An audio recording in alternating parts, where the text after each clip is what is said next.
Reception کی جانب اٹھنے والے شور نے فضیلہ کو بے چین کر دیا تھا۔ وہ اس وقت ایک پرائیویٹ ہسپتال کی ویٹنگ لابی میں بیٹھی تھی۔ لابی کے سامنے مختلف اسپیشلسٹ ڈاکٹر کے کلینکس بنے ہوئے تھے۔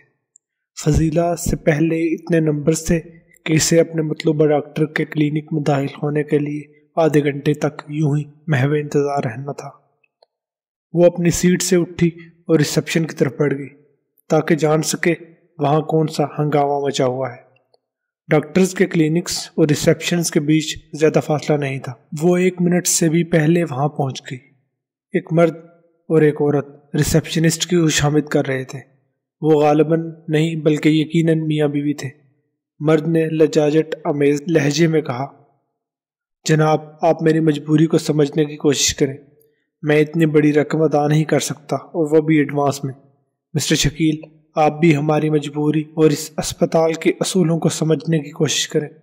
فریادی شخص کی بات مکمل ہونے سے پہلے ہی ریسپشنسٹ بول اٹھا، ڈاکٹر نے آپ کے بیٹے کا چیک اپ کرنے کے بعد فوری آپریشن تجویز کیا ہے۔ میں اپنی طرف سے کچھ بھی نہیں کہہ رہا۔ ڈاکٹر کا لکھا ہوا جو پرچہ آپ میرے پاس لے کر آئے ہیں اس کے مطابق آپ جب تک 5 لاکھ روپے جمع نہیں کرائیں گے آپ کے بیٹے کا آپریشن شروع نہیں ہو سکے گا۔ آپ آپریشن شروع کرائیں۔